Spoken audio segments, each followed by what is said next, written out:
meus amigos, olá minhas amigas, professor Alisson Barros, professor de Física da ULB, e estamos aqui mais uma vez dando continuidade ao nosso curso de Física para o Enem. Se vocês estão acompanhando o nosso curso, já perceberam que nós terminamos a parte de mecânica, né? Então nós estamos entrando agora na parte de termodinâmica. Então são 3 módulos: o módulo de mecânica, o módulo de termodinâmica e o módulo de eletricidade, né? Que é a eletricidade e magnetismo. Então aí no nosso site da ULB vai estar disposto exatamente dessa forma a quantidade de aulas necessárias para eu tentar abordar da melhor maneira todo esse conteúdo que eu preciso e nós precisamos que você entenda para que você enfrente o Enem da forma mais bem preparado possível, na verdade. Essa é a ideia, né? Então, que você enfrente o Enem bem preparado. Esse é o nosso objetivo. Então, siga aí no Instagram que você vai verificar o acesso à nossa videoaula e vai conseguir ter acesso a tudo que eu estou dizendo aqui para os senhores e senhoras, tá? Então, nós estamos começando a nossa parte de termodinâmica. Vou mostrar para vocês, de acordo com aquele nosso cronograma que vocês já conhecem, já está aí tudo certinho, a gente só está seguindo passo a passo. Via de regra, consta aqui como aula 6, mas vocês sabem que determinadas aulas eu faço mais de um vídeo. Então aí no nosso site vai estar, isso também vai estar discriminado, tá? Isso aqui é só para a gente ter uma cronologia do conteúdo. Então, por exemplo, nessa aula 6 nós teremos, na verdade, 3 módulos, 3 tópicos. Então, em tese, é como se fosse a aula 6.1, 6.2, 6.3. Simples assim, tá? Vamos tratar de quê? Calor, temperatura, mudança de fase, calor específico, calor latente, troca de calor. Conceitualmente, é uma matéria mais tranquila. Por isso que você, aluno, tem mais facilidade com termodinâmica. Já se perguntou por quê? Assim, caramba, eu odeio mecânica, eu odeio eletromagnetismo, mas a parte de termodinâmica eu acho mais tranquila. Por que você acha mais tranquila? Vamos discutir isso já já, tá? Então, a primeira parte da nossa aula, vamos trabalhar um pouco com termometria. Aí a gente já entra tentando responder essa pergunta que eu acabei de fazer. Por que que a termodinâmica é mais, entre aspas, tranquila que a mecânica e o eletromagnetismo? Porque aqui, senhoras e senhores, meus queridos alunos abençoados, nós estamos tratando apenas com grandezas escalares. Opa, professor, veio à mente que tudo que foi dito várias vezes em várias aulas passadas, exatamente. Grandezas escalares, nós só temos aqui módulo, não temos direção e não temos sentido. Via de regra, essa é a forma de abordar a termodinâmica, tá? Aqui pra gente, pro nosso nível, tá? Então a gente não vai tratar nada relacionado com vetores aqui, entendeu a ideia? Por isso que é mais tranquilo. Temperatura, por exemplo, vamos falar um pouco de termometria. Temperatura é uma grandeza escalar, só tem módulo, 37 graus Celsius, 273 Kelvin, 12 Fahrenheit, graus Fahrenheit. Então é uma grandeza escalar, é mais fácil lidar. Por isso que nós achamos mais fácil, beleza? Porque quando eu vou tratar com grandezas vetoriais, eu preciso de uma ferramenta matemática, que é o estudo de vetores, para tratar os problemas. Aí fica mais difícil, um pouquinho, difícil entre aspas, basta que você entenda a ferramenta que você consegue aplicar, sem problemas, né? E nós vimos isso, certinho? Termometria, vamos ver um pouquinho. Já sabemos que é o ramo da termodinâmica que tem por método o estudo da medição da temperatura. Então nós queremos saber como a temperatura vai se comportar, como o calor vai ser trocado, como a energia vai ser transferida. A gente começa analisando esse conceito básico de termometria, que é o estudo da medição de temperatura. Ou seja, tem por objetivo associar o número a um estado térmico. É fundamental entender isso, tá? Quando nós formos falar de transformações gasosas, nós iremos tratar do estado térmico. Então aqui o nosso estado térmico, nós iremos detectar, nesse primeiro momento, a partir da temperatura, tá? Porque é o nosso estado térmico, beleza? A medição de temperatura é feita por um processo indireto. Processo indireto por quê? Porque você pega o termômetro e vai acontecer uma reação, certo? Ele vai trocar calor. Existe um bulbo que tem um determinado líquido, no caso o mercúrio, né? Determinado material, substância. O mercúrio, ele vai reagir devido à troca de calor, e dentro desse bulbo ele vai sofrer uma transformação e a gente vai conseguir medir por meio de uma escala no bulbo. Então por isso que o processo é indireto. E como é que eu faria para calcular a temperatura por meio de um processo direto? Não imagino como poderíamos fazer isso, tá? Mas eu sei como entender o que seria o processo direto. Vamos falar já já, tá? Para entender o que é temperatura. Então nós medimos temperatura indiretamente por meio de um equipamento, que é o nosso termômetro, tá? E a gente vai mensurar exatamente o nosso estado térmico, tá? Nós vamos tratar lá na frente de estado termodinâmico. Aí não é mais de estado térmico, estado termodinâmico. Terão outras grandezas relacionadas, pressão, volume e temperatura. Opa, mudou. Isso é na próxima aula, tá? Fique tranquilo, mas já vai entendendo que esse conceito vai se expandir, certinho? Temperatura, que é o que nós vamos conversar um pouquinho agora. Existem duas formas de interpretar a temperatura, macroscopicamente e microscopicamente. O microscopicamente tem a ver com a medição do processo direto, que nós acabamos de ver o processo indireto, que é o termômetro. Ou o conceito que gira em torno de medir a temperatura por meio de um processo direto, que é quase impossível de se fazer, a gente vai entender por quê, tá? Macroscopicamente, esse conceito de temperatura tem sua origem na sensação térmica. Você coloca a mão na superfície e você consegue mensurar, né, por meio de conceitos que nós criamos, se isso está quente, ou morno, ou frio. Então é o conceito que nós criamos, certo? Então essa sensação que nos diz se um corpo está frio ou quente, frio, morno ou quente. Esses conceitos são criados aqui, tá? Certinho? É a nossa sensibilidade térmica, porque o nosso corpo, ele é uma máquina, entre aspas, perfeita, e ele tem uma série de sensores térmicos ao longo de toda a pele. E são esses sensores térmicos que garantem a nossa sensibilidade, a nossa sensação de temperatura, para nos proteger, para que a gente consiga sobreviver. Simples assim. Então, a nossa sensibilidade térmica, por meio dos nossos sensores térmicos que emitem pulsos elétricos, nosso cérebro captura esses pulsos elétricos e gera esse conceito de frio ou quente.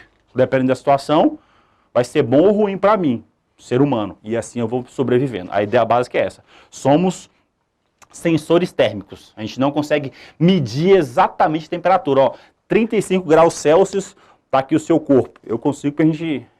nesse caso eu consigo porque a temperatura do corpo é fixa, entre aspas, né? Ela gira em torno de uma média. Mas se eu pegar um objeto qualquer, eu não consigo, se ele estiver frio ou quente, eu só vou saber se ele está frio ou quente. Eu não sei se ele está frio a 10 graus Celsius ou quente a 25 graus Celsius ou 30, 40 graus Celsius. A gente não consegue fazer isso, tá? A gente não consegue medir a temperatura, só senti-la, tá?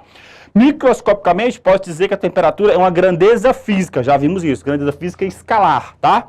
Que mede o estado de agitação térmica das partículas que constituem um corpo. Opa! Então já começa a pensar. Temperatura está associada com movimento. Já começa a pensar assim. Temperatura está associada com movimento. Quanto maior o grau de agitação térmica das partículas em um corpo, um líquido, sólido ou um estado gasoso, não interessa, maior vai ser a temperatura. Então fique pensando aqui, ó, qual a temperatura. Imagine que meus dedinhos são duas partículas. Vai imaginar qual a temperatura aqui. Se eu fosse conseguir sentir, eu vou imaginar que vamos criar um parâmetro. Tá frio. E agora? Tá morno. E agora? Tá quente pra caramba, professor. Exatamente. Tem a ver com isso. As partículas se movendo dentro num determinado corpo, esse grau de agitação média a gente vai caracterizar a temperatura. Então sempre associa assim, temperatura está associada com movimento, agitação térmica das partículas, beleza? Então essa é a ideia básica. Por isso que ele fala aqui, ó, grandeza física que mede o estado de agitação térmica das partículas que constituem um corpo, microscopicamente. Então esse seria, igual eu disse agora há pouco, o processo direto. Se eu conseguisse medir a energia cinética, já vimos isso, tá? Se eu conseguisse medir a energia cinética de todas as partículas que compõem determinado corpo, eu saberia exatamente, por um processo direto, qual é a temperatura dele. Nós não conseguimos fazer isso, tá? Nós conseguimos medir a temperatura estatisticamente dessa forma. Tá? Não é um valor direto, absoluto, certo. É um valor aproximado, é um valor estatístico, tá? Então, vamos lá, professor. O que chamamos de temperatura? Primeiro ponto, é o grau médio de agitação das moléculas de um corpo. Lembra, eu falei grau médio. Por quê? Porque imagine quantas moléculas possuem um corpo. Um mol, 6 vezes 10, blá, blá, blá, 10 a 27. Os senhores lembram disso da química, né? Certo? Então, tem muitas partículas. Então, peraí. Se eu conseguisse saber a energia cinética de cada partícula que compõe um corpo, eu saberia exatamente o grau de agitação das moléculas. por meio de um processo direto, eu saberia qual é a temperatura exata do corpo. A gente consegue fazer isso? Não. A gente faz uma aproximação muito boa, a gente tem um valor aproximado excelente. Por quê? Porque é um valor médio de agitação das moléculas. Entenderam a ideia? A ideia básica é essa, tá? Outro conceito é a energia cinética média das partículas de um fluido. Por exemplo, eu disse a vocês, associe temperatura com velocidade. Se você associar com velocidade, obviamente você vai associar com movimento. Se você associar com movimento, obviamente você vai associar com energia cinética, que é a energia relacionada com o movimento das partículas. Tem tudo a ver. Velocidade, tá? Desculpa. Pronto. Então aqui nesse ponto, ó, em termodinâmica, o trabalho é uma entre as duas possíveis formas de transferência de energia. Opa, parou. Lá na mecânica, nós transferimos energia por meio do... Os senhores e senhoras lembram? Por meio do trabalho mecânico. Lembra? Trabalho de uma força resultante é a variação da energia cinética. Trabalho da força peso é igual à variação da energia potencial gravitacional. Trabalho da força elástica é a variação da energia potencial elástica. Então lá nós transferíamos energia por meio do trabalho. E aqui, professor, como é que nós iremos transferir energia na termodinâmica? Por meio do trabalho realizado por uma máquina térmica, por exemplo, ou por meio do calor, trabalho ou calor. Transfiro energia por meio do trabalho ou por meio do calor, que é também o quê? Energia, beleza? Então a gente vai trabalhar muito isso aqui, ó, A gente vai trabalhar muito com esse conceito de calor, porque calor é energia. Transferir calor é transferir energia, tudo bem? Tá aí, ó, termômetro, nosso termômetrozinho aqui que eu falei para os senhores, ó, tá aqui, ó. Quando nós falamos sobre termometria, então a gente tem um equipamento físico, nosso equipamentozinho aqui, ó, nossa estrutura, que é o nosso termômetro, simbolizando aqui, ó, que é o nosso equipamento que nós iremos avaliar algumas propriedades térmicas que vão variar com a temperatura, ou seja, ó, termômetro são propriedades térmicas de um sistema, o sistema é ele, tá? Um sistema de um sistema, todas aquelas que variam com a temperatura. No caso do termômetro, nós temos um sistema que ele está fechado, ele tem uma substância lá dentro que é o mercúrio, tá? E devido ao fato dele receber calor, transferência de calor, ó, coloquei aqui, o meu corpo vai transferir calor para o termômetro, tá? Devido a esse fato, essas propriedades termodinâmicas irão mudar. No caso aqui, pressão, volume interno, a pressão e o volume interno do termômetro vão variar e ele vai crescer, diminuir, não sei, depende da situação, tá? Certinho? A variação do estado térmico de um corpo é acompanhada pela variação de uma de suas propriedades termométricas, pressão e volume. Então, no caso do termômetro, nós temos essas duas propriedades, pressão e volume. Você vê diminuindo, volume diminuindo, você vê aumentando a barrinha, volume aumentando, tá? Certinho? Quando o volume diminui, a pressão diminui. Quando o volume aumenta, a pressão aumenta, tá? Via de regra. É só pensar que é um sistema fechado, ele vai aumentando, aquele espaço superior vai ficar mais comprimido, né? Aquele ar que está ali dentro, porque tem ar ali dentro. Quando ele diminui, aquele ar vai ficar mais liberado, certo? Então a pressão vai diminuir. Via de regra, né? Nessa análise, tá? Um termoscópio apresenta uma propriedade termométrica que varia de acordo com o estado térmico do corpo, claro, né? Essa propriedade termométrica que, no caso que a gente vai estar avaliando diretamente, que é o volume da coluna de mercúrio, só essa que a gente está avaliando, né? Por isso que a gente nem considera a pressão, porque a gente está no visual, estamos vendo a coluna de mercúrio aumentar, estamos vendo a coluna de mercúrio diminuir. Essa é a propriedade termométrica que nós estamos avaliando, tá? E ela vai variar de acordo com a temperatura. A ideia básica é essa, tá? Tá aqui, ó. E para que nós usamos o nosso termômetro?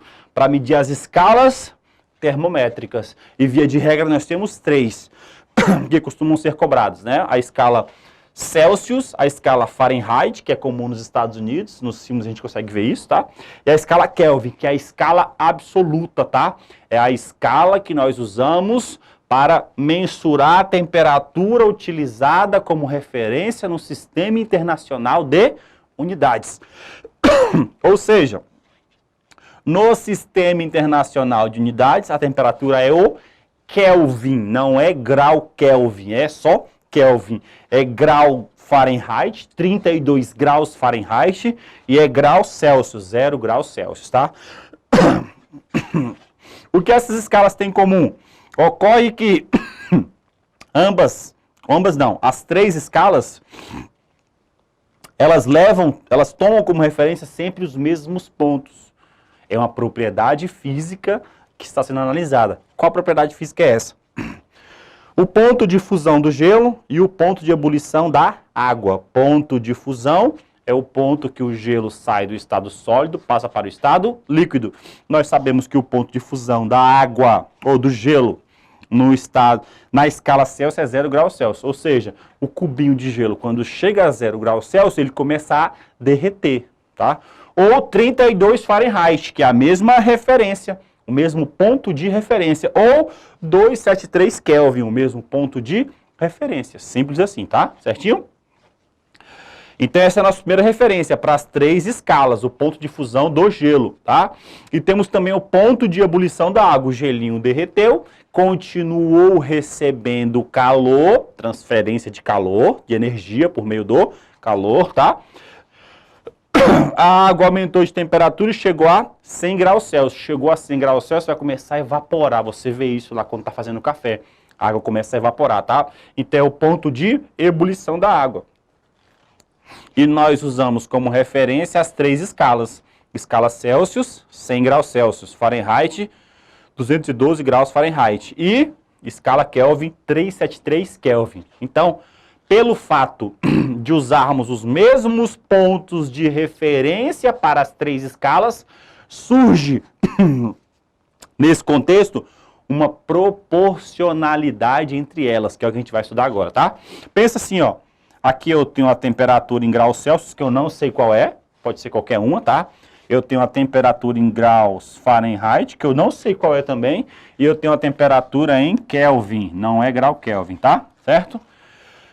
Existem dois intervalos que os senhores precisam entender para conseguir correlacionar as escalas, para conseguir entender a proporcionalidade entre elas. Quais intervalos? Esse primeiro intervalo aqui, ó, da temperatura em Celsius até o ponto inferior, ou até o ponto de fusão do gelo, na escala Celsius, que eu vou colocar assim, ó, TC menos 0. Essa é a diferença, tá?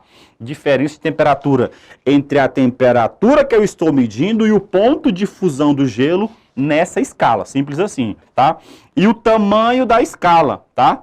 Que vai ser essa outra diferença, que é o tamanho da escala, que vai ser 100 menos 0.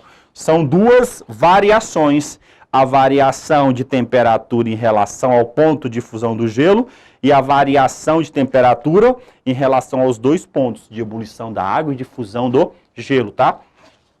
Então, para simplificar, a gente já sabe que o tamanho da escala aqui é 100, tá? O tamanho da escala aqui é quanto? 212 menos 32, vou colocar aqui, ó, 212 menos 32 vai dar, é igual a 180. Opa, 180 é o tamanho da escala Fahrenheit. Quando eu falo tamanho, eu estou falando em relação ao ponto de fusão e de ebulição. Ela aumenta para cima e para baixo também, certo? Só que essas são as nossas referências. Então é o tamanho em relação às nossas referências, porque só assim eu vou ter proporcionalidade. Entendeu a ideia? Opa, então aqui, professor, eu já sei que vai ser TF, que é a temperatura qualquer em Fahrenheit, menos 32. 32 por quê, professor? Porque é o ponto de fusão do gelo na escala Fahrenheit, certinho? E aqui a mesma coisa, ó, temperatura em Kelvin, menos 273, e o tamanho da escala em Kelvin, considerando as nossas referências. 373 menos 273, que vai dar exatamente 100. Opa, o tamanho da escala em Kelvin é exatamente igual ao tamanho da escala em Celsius. O que isso gera?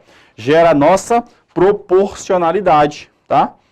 A variação da temperatura em Celsius dividido pelo tamanho da escala em Celsius é proporcional à variação da temperatura em Fahrenheit dividido pelo tamanho da escala em Fahrenheit, que é proporcional à variação da temperatura em Kelvin, dividido pelo tamanho da escala em Kelvin. Lembre-se que o tamanho está relacionado com as nossas referências, tá? Então fica assim, ó, a relação de proporcionalidade entre as escalas. Temperatura em Celsius dividido por 100 é proporcional à temperatura em Fahrenheit menos 32 dividido por 180, que é proporcional à temperatura em Kelvin menos 273 dividido por 100, tá? Por isso que quando você quer transformar de Kelvin para Celsius, você já sabe automaticamente, né? Você já cansou de ver isso. Mas a ideia é essa daqui, ó. Se você quer transformar de Celsius para Kelvin, você usa a proporcionalidade, ó. Temperatura em Celsius dividido por 100 é proporcional à temperatura em Kelvin menos 273 dividido por 100. Opa, corta 100 com 100 e eu tenho a relação que você já conhece, ó. Temperatura em Kelvin, 273 está subtraindo, passa somando. Vai ser igual a temperatura em Celsius mais 273. Por isso que essa fórmula é assim, você já sabe, tá? Porque ela obedece à nossa relação de proporcionalidade entre as escalas. E o mesmo pode ser feito para Fahrenheit, que você vai encontrar a fórmula aí que está nos livros de vocês, tá? Princípio 0 da termodinâmica. Ele diz o seguinte, ó, dois corpos em equilíbrio térmico com um terceiro, aqui ó, dois corpos AB em equilíbrio térmico com o terceiro. O que é equilíbrio térmico, professor? Eles apresentam a mesma temperatura, ó. A temperatura do corpo A é igual à temperatura do corpo C. A temperatura do corpo B é igual à temperatura também do corpo C, tá? Se isso acontecer, esses dois corpos em equilíbrio térmico com o terceiro, um terceiro corpo, dois corpos em equilíbrio térmico com o terceiro estão em equilíbrio térmico entre si. Ou seja, se A está em equilíbrio térmico com C, se B está em equilíbrio térmico com C, obviamente, A está em equilíbrio térmico com B, tá? Isso é lógica, são premissas, né? Premissa A está em equilíbrio térmico com C. Premissa B está em equilíbrio térmico com C. Logo, A está em equilíbrio térmico com B, tá? Que é a nossa ideia aqui, ó. É a nossa lei zero da termodinâmica. Guarde isso porque pode cair como conceito em uma questão, tá? Veremos. Veremos se o Enem cobrou isso já alguma vez. Equilíbrio térmico, nós acabamos de ver, né? Quando as temperaturas forem iguais, temperatura do corpo A igual à temperatura do corpo B, por exemplo, tá? São iguais as temperaturas. Houve uma troca de calor e eles alcançaram um equilíbrio térmico, ou seja, estão à mesma temperatura, tá? Dois corpos estão em equilíbrio térmico quando apresentam a mesma temperatura. Tá aqui, ó. A gente entende intuitivamente que o vermelho está quente, sensação, tá? Está quente, está com temperatura maior, e o azulzinho está com temperatura menor. Quando eles entram em contato, o que acontece? Inicia-se uma transferência de calor, transferência de energia térmica. Não é fluxo, tá? Não é fluxo de calor, não existe fluxo de calor. Existe transferência de energia térmica. Transferência de calor, porque calor não é um fluido, então não existe fluxo de calor do corpo A para o corpo B. Existe transferência de calor, até eles atingirem o equilíbrio térmico, que é a terceira temperatura, tá? O importante nesse desenho é o seguinte, pense o seguinte, o calor sempre será transferido do corpo de maior temperatura para o corpo de menor temperatura, num processo normal, tá? Num processo normal é assim que acontece, tá? Não estou falando de uma geladeira, por exemplo, porque existe um trabalho mecânico sendo realizado para que aconteça o processo inverso, né? Que é retirar calor ou fornecer calor, depende. Naturalmente acontece assim, ó. O corpo com maior temperatura transfere calor para o corpo de menor temperatura, até alcançar o equilíbrio térmico. No contrário, aqui imagine eu estou a 50 graus Celsius, aqui 20. Então eu vou transferir calor do corpo mais frio para o mais quente, esse vai ficar mais frio, esse vai ficar mais quente. Não, isso não acontece. Eles vão entrar em equilíbrio, é o natural, tá? Mudança de fase. A gente vai trabalhar isso porque no futuro vamos ver também. Nós temos três estados. Estado sólido, líquido e gasoso. São os estados clássicos, tá? Existem mais estados, mas não tratamos aqui. Sólido, líquido e gasoso. Quando o corpo muda de estado, ele sofre um processo, uma mudança de fase. Por exemplo, do estado sólido para o líquido, fusão. Ele aquece, ou seja, ele recebeu calor. Mais que, o Qzinho é de calor, tá? A quantidade de calor. ele está no estado líquido. Quando ele receber calor, ele vai vaporizar, vaporização, mais calor, e vai para o estado gasoso na forma de vapor, por exemplo, ou na forma de gás. Tem diferença, professor? Tem. Existe vapor e existe gás na fase gasosa. A fase gasosa, você pode ter um vapor ou um gás. Existe uma diferença, tá? A gente vai ver isso no futuro também. Se ele estiver no estado gasoso, na fase vapor-gás, ele vai resfriar, ou seja, vai perder calor. Quando ele se resfria, ele pode sofrer tanto um processo de mudança de fase chamado liquefação ou condensação. Aí vocês falam, é a mesma coisa. Não, não é a mesma coisa, tá? Liquefação ou condensação, tá? A gente vai ver isso mais na frente. Quando nós estamos tratando de um gás, passando do estado gasoso para o estado líquido, é uma liquefação. Por exemplo, o seu botijão de gás é um gás liquefeito de petróleo. Balança lá que você vai ver que lá dentro existe um líquido, tá? O que acontece? Quando você abre, ele se transforma num gás, tá? Quando é um vapor, ele sofre condensação, vapor de água, tá? Sofreu condensação. Por exemplo, você coloca um copo de Coca-Cola gelada sobre a mesa, daqui a pouco ele está todo molhado. Por quê? Porque houve uma condensação do ar úmido que está em volta do copo, tá? É outro processo, certo? Então, quando ele continua perdendo calor, ele resfria mais ainda, ele sai do estado líquido para o estado sólido, por meio de um processo chamado solidificação. Então, é fusão, vaporização, liquefação, condensação e solidificação. E sublimação, quando ele sai direto do estado sólido para o gasoso, ou ressublimação, sai direto do gasoso para o sólido, tá? Então, a ideia básica dessa aula foi trazer esses conceitos para os senhores e senhoras, para que a gente possa trabalhar com mais qualidade na próxima parte dessa mesma aula 6, tudo bem? Um abraço para vocês e até a próxima aula.